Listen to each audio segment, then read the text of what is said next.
midnight, and an old automobile is driving along a narrow road through the woods. At a point where a second road, even narrower, crosses the first, the car stops. Here you are, young fella. This is the professor's place. Is it? All I can see is woods. It's up that road, about 50 yards. Look sharp and you can see the light shining between them two trees. Huh? Oh, yes, I see it now. Then I guess I get out here. Would you hand me my bag, Sheriff Ramsey? Right. Here you are. Thanks. And that's $1 I owe you, right? Yep, thank you. You know the professor, do you? Yes. I was Professor Clark's laboratory assistant back in college 10 years ago. Oh. Why? I was thinking maybe you could drop a hint to him. A hint? What kind of a hint? Well, that there's been some talk in town of running him and that man of his, that Barton fella, out of the county. Running Professor Clark? Oh, you're not serious. Yep. Of course, it's just talk. So far. But what has anybody got against Professor Clark? There isn't a milder man in the world. Well, maybe so, but folks has got wind of what happened at the state penitentiary over in Hillvale last year. Sheriff, you're talking in riddles. What did happen? The professor went over there when they hanged Richard, that hold-up killer. Uh-huh. And the warden gave the professor the murderer's brain. That's what happened. Well, what of it? Professor Clark is a great authority on nerve and brain tissues. Maybe he wanted it for research purposes. I'm not saying he didn't. I'm just telling you how folks are talking. They think he's keeping that brain in a big glass jar and making it grow. Oh, that's perfectly ridiculous. Well, they don't think so. They got the notion that brain is big as a bull calf by now, and they're afraid someday it'll escape. Sheriff, for a minute I was taking you seriously. A brain as big as a calf? Oh, I'm not saying I ever believed it, but it'd be a good idea if the professor'd give folks a notion of what he's really doing in that laboratory of his, with that Barton fella to help him. Then maybe the talk would die down. I understand. All right, Sheriff, I'll mention it to him. Well, then I'll be getting on. Good night, young fella. Good night, Sheriff. Right up that road, about 50 yards. You can't miss it.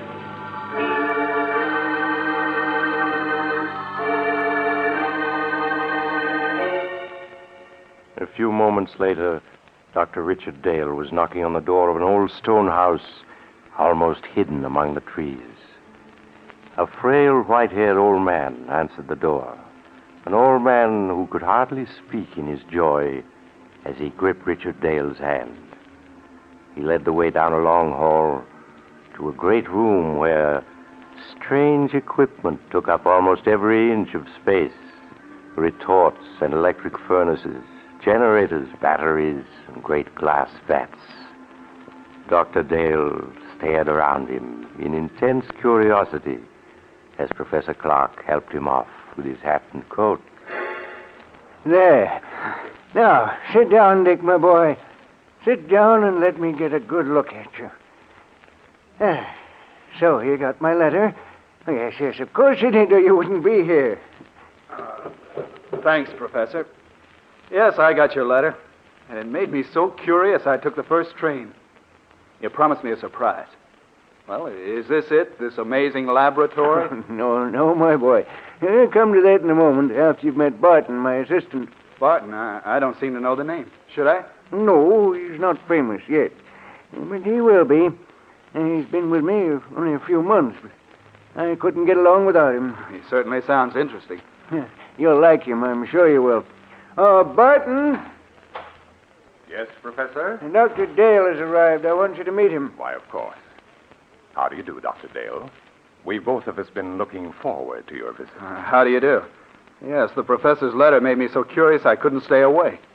I'm still wondering what the great surprise is he promised me. You'll see, Dick, in just a minute. My curiosity's at fever pitch. Well, it's time to satisfy it. Barton, is Alpha making some coffee? Yes, he started it when we heard the car. Alpha? Who is he? Our general man of all work. Truly amazing fellow. Here he comes now.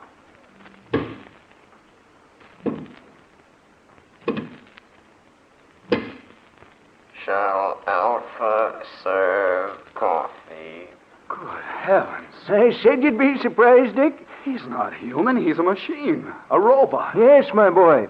An artificial man made from metal and synthetic brain tissue. A machine man. But walking and talking. He's not very pretty, but then the professor was mostly interested in making sure he'd work. He must weigh a ton. No, only about 300 pounds. You see, Alpha's mostly aluminum and other light alloys. Inside his aluminum plates are some new batteries I devised, together with miles of fine silver wire and a dozen electric motors. To give you only the highlights. It's a good thing you did keep this for a surprise. If you had mentioned it in your letter, I don't think I would have believed you.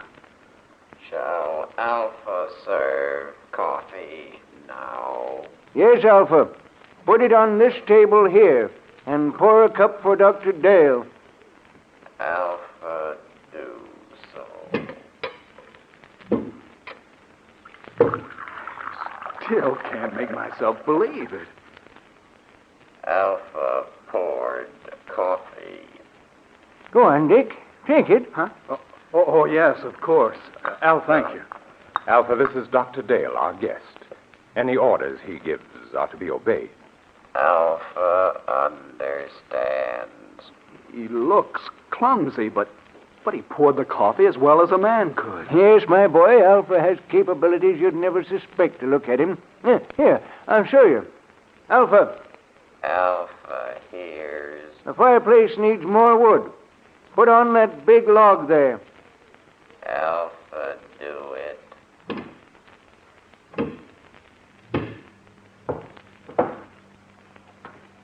Alpha has log. Now, break it in half. Alpha break it. 6-inch log, and he's breaking it with his hands. Alpha put log on fire. Good. We won't need you any more tonight, Alpha. You can go back to your room now. Alpha is going. Be sure to switch off your batteries. They're going to need recharging tomorrow. Alpha understands. That's the most incredible thing I ever saw. You see, Dick, I try to treat Alpha as if he were really a man. So I give him a room of his own. Like any machine, he's completely inactive when his batteries have been switched off. But his brain continues to function. It's an artificial protoplasm that I spent 8 years creating. It's the only thing that makes him different from any other machine. But it means Alpha can think. Think like a man. A machine that can walk and talk and think. Ah, but Alpha's not the only surprise I have for you, Dick. He's not? No, I have another one, even more astonishing. But you'll have to wait until morning to learn about that, because now it's time we were both in bed. I suppose you're right. It's after 1.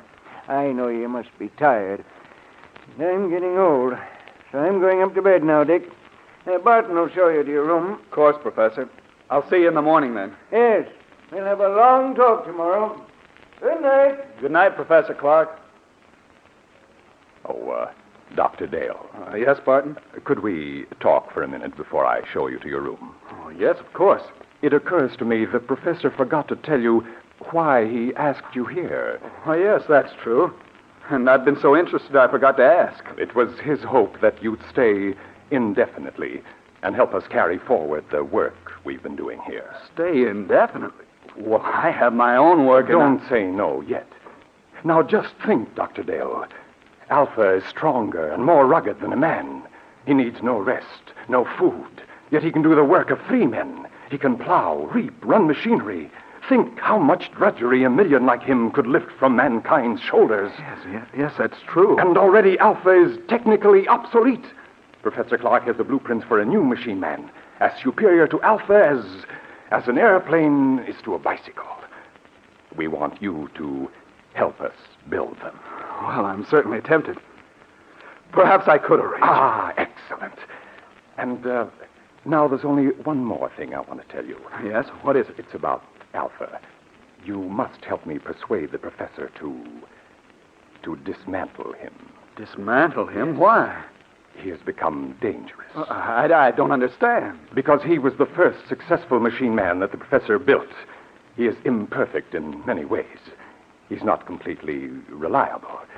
I'm afraid that someday he may escape from the house and so do some damage that would seriously upset our plans. Yes, that could easily happen. The local inhabitants are unfriendly enough as it is. I know. Sheriff Ramsey was warning me about that tonight.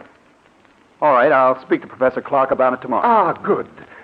Then I'll show you to your room now, if you wish. Yes.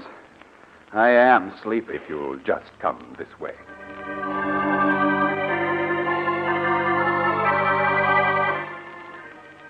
His mind in a whirl of amazement, Dr. Dale retired and finally fell into an uneasy sleep. How long he had slept, he did not know. When abruptly he woke with a scream ringing in his ears. Help! Dick! Help! Quick! The cry came from downstairs. Dr. Dale leaped from his bed and raced down to the lower floor. Dick! Help! Help me! In the lower hall, he found Barton hammering on the heavy door of the laboratory. Professor Clark! Professor Clark, what's wrong? What's happened? It's the professor. I heard him call for help. Yes, so did I. It woke me up. The door's locked. He must be in there, but there's no sound in there now. Well, we've got to break the door down. Yes. Put your shoulder beside mine. Right. You ready? Ready. And shove. There! Professor Clark, where are you? Professor Clark. He's not here. Yes. Here he is, lying on the floor beside the window. He's been murdered. It was Alpha. It must have been. No one else could have done it. But where is Alpha? The window. It's open. He went out that day. We've got to go after him. I'm afraid it's hopeless. At night in these woods, we couldn't possibly find him. No, you're right. It'll be morning soon. Then I think he'll come back. He knows that he can only go a few more hours before his batteries must be recharged. Then we can capture him and destroy him. But, Barton, why did he kill the man who created him? The professor must have come down to the laboratory for some reason. Occasionally, when he couldn't sleep, he would do that. He may have decided to make some more tests of Alpha. Yes, but that doesn't explain During the test, something must have occurred. When Alpha returns, we can find out. Poor Professor Clark. Well, we'll have to notify the police. There's only the sheriff. In any case, I think we should wait till morning and then report the professor's death as an accident. An accident? Yes. If the authorities learn the truth, our research may be stopped.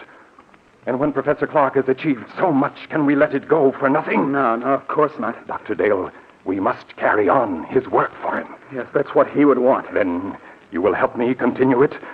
You'll stay? Yes. Yes, I'll stay.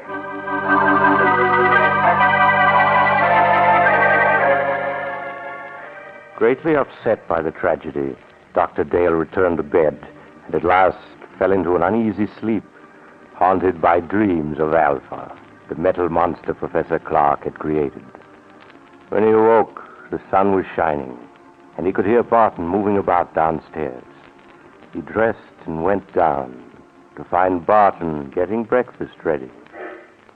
Oh, good morning, Dr. Dale. Good morning, Barton. Any sign of Alpha? Not yet. Well, we ought to start a search for him. But first, I think you ought to eat breakfast. Everything's ready. Oh, all right. Some coffee anyway. Here, sit here.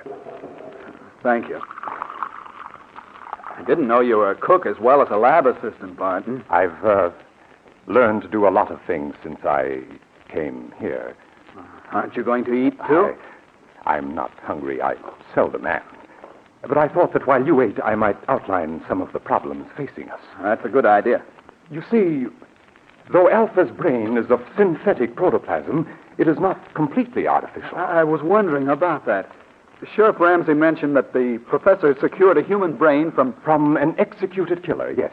The professor found that to give life to his artificial brain tissue, it was necessary to add a small amount of tissue from a real brain. I see. The real tissue gave life to the rest. Of course. Yes, but in this instance, it may have tainted Alpha's brain with the murderous impulse of a killer.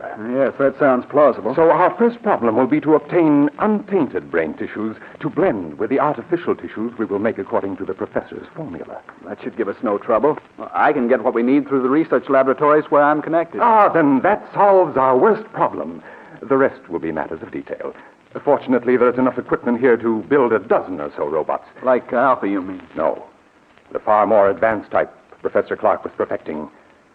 And now, if you've finished, I have something to show you. Yes, I'm through.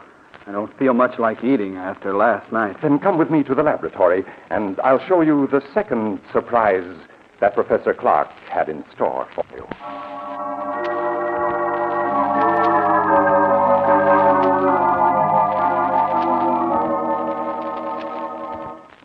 Here we are.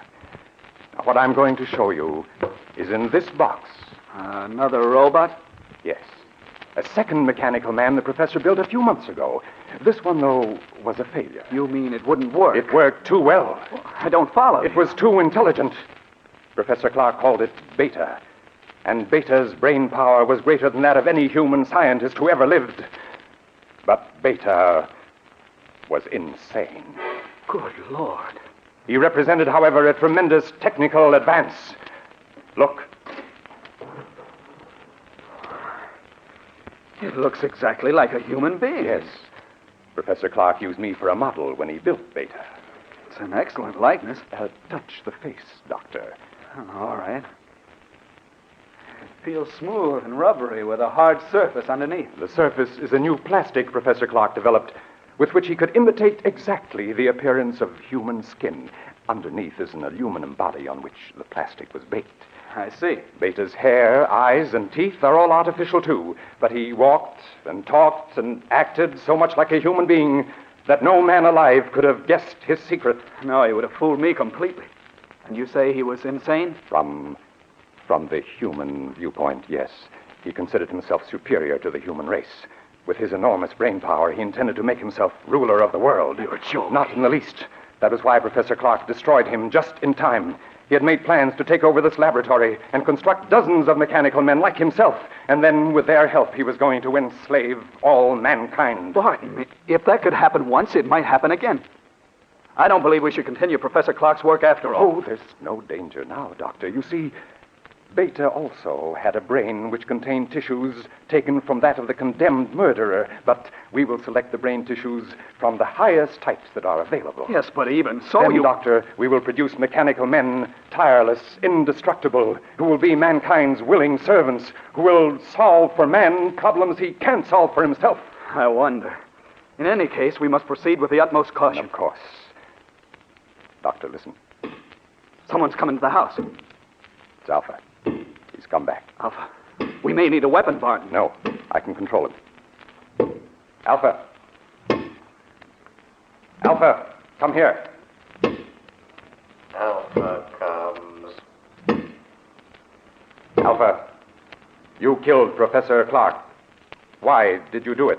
Professor said he would destroy Alpha. And you killed him because of that? Alpha does not want to be destroyed. But you're just a machine. What difference does it make to you? Alpha is machine that lives. Alpha is stronger than you. Alpha is better than you. Alpha, be quiet. We must destroy Alpha at once. You are right, Doctor. Do you hear, Alpha? You are to be punished. Alpha here. But first, we want to know where you've been. Did anyone see you? Men saw Alpha. Men saw you? What do you mean? 2 men driving automobiles saw him. And what did they do? They tried to hit Alpha with automobile. And then what happened? Alpha stopped automobile. Alpha killed 1 man. Killed him? Other man ran off in woods. Alpha could not find him. Alpha came back. We can't keep this a secret. No matter what happens, we must notify the authorities at once. No, wait, let me think. We can't. The bell, there's someone at the door. I'll see who it is. You stay here. But what about Alpha? I'll switch off his batteries, then he can't move. There. Now I'll see who's at the door.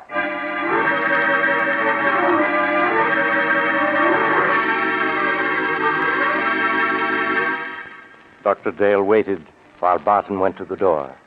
He heard the door open and recognized the excited voice of Sheriff Ramsey speaking. Then a moment later, Barton came back into the laboratory followed by the sheriff, who held a revolver in his hand. But, Sheriff, if you'd only let me explain... Never mind that. You're coming with me, both of you. Dr. Dale, perhaps you can reason with the sheriff. He insists that we're under arrest. Yes, and I'm taking you to the lockup. The professor, too. Where is he? Professor Clark is dead, Sheriff. Dead. He was killed last night when an experiment he was engaged in went wrong. An experiment, huh? I suppose it was an experiment that crushed the life out of him. It crushed the life out of Jed Thompson an hour ago down the road and scared Fred Jennings so bad all he can do is jabber about monsters. It's true. The thing that killed both the professor and Thompson is an experiment. It's standing there behind... Behind... A machine. A man made out of machinery. Oh, don't be alarmed, Sheriff. It's perfectly harmless now. It is a machine man which Professor Clark built. Unfortunately, it got out of control. I don't believe it. I don't blame you, Sheriff, but that's the truth. I think I can convince you. What are you doing? Stand still. I'm simply going to switch Alpha on. There. Now he can move and speak as well as you and me. That thing talk. You're lying. You're up to something. Alpha, will you tell the sheriff that it was you who killed Mr. Thompson? Alpha killed him. He tried to hit Alpha with car. So that's what the professor was up to all this time. Building that thing. Now, Sheriff, surely you realize that we are not murderers. Maybe not, but you'll come to jail just the same. You're partly responsible anyhow. But, Sheriff... Anyway, it's for your own protection. There's a mob on its way out here from town. They're going to burn this place down. What? I got to put you in jail for your own safety. They're ready to lynch you right now. Burn the place down. That's what I said. So turn that machine thing off and come along. We ain't got much time. No. All this equipment, machinery, the professor's notes, they must not be destroyed. We must stop them. Yes, Sheriff, the loss to science... Never mind science. You got your own skins to worry about. That mob means business. Let's get started. I'm afraid we can't do that, Sheriff. You can't. I got a six-shooter here that says different. We have no choice, partner. Oh, yes, we have. Alpha, take the gun away from this man. What are you doing? Stop him! Stop him or else... No! Let me go! Stop him! Too late. Too late, Dr. Dale. He's dead. Alpha crushed him. Yes, Dr. Dale. Now, you're a murderer. In a good cause. The life of one man or of a dozen men cannot stand in my way. You don't expect me to keep silent about this, do I you? think you will. Alpha. Alpha. He doesn't answer. His batteries have gone dead. That last burst of energy must have drained them dry. But it makes no difference. I think it does. A big difference. There, see this? It's Sheriff Ramsey's revolver with 3 bullets still in it. Now put your hands up. I must explain something to you, Doctor. You can talk, but if you move, I'll shoot. I only want to say that nothing is going to interfere with my plan to build more of the improved form of robots that Professor Clark perfected before his death.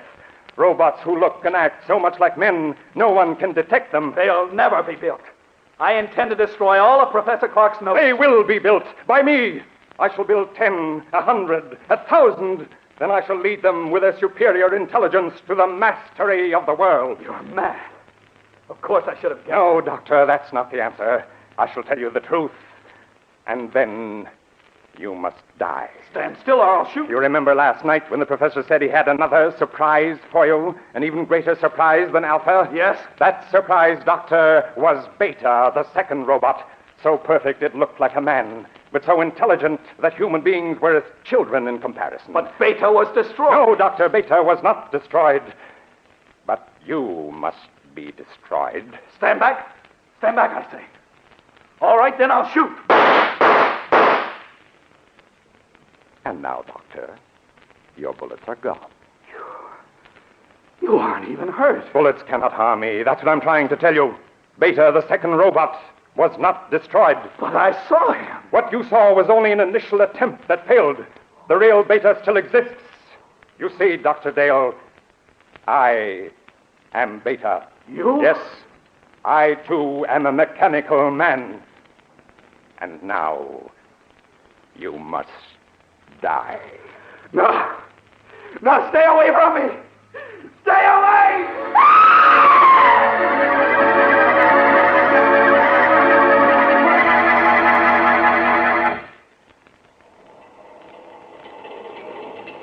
This is the mysterious traveler again.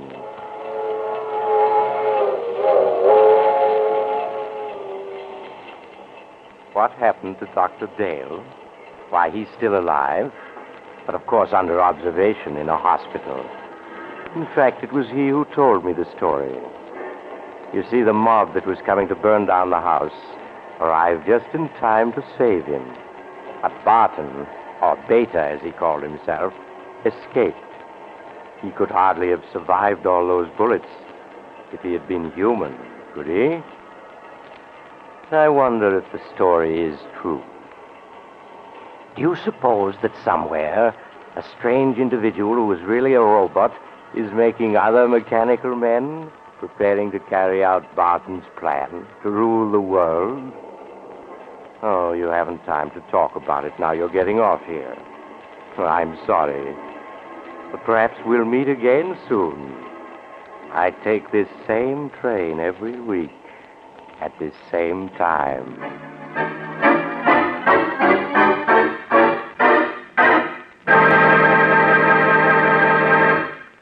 You've just heard Chapter 19 of The Mysterious Traveler, a series of dramas of the strange and terrifying, brought to you each week by station WOR.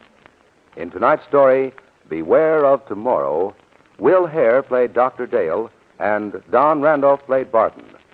Also featured were Maurice Tarplin and Philip Clark. The Mysterious Traveler, written by Bob Arthur and David Cogan, is directed by Jock McGregor. Original music was played by Doc Whipple.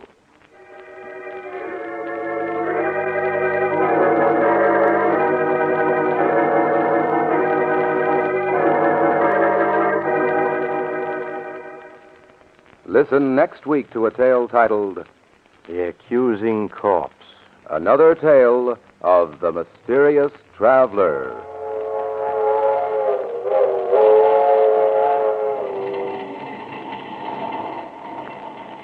The Mysterious Traveler is presented over WOR Mutual every Sunday at 7 over most of these stations. This is Mutual.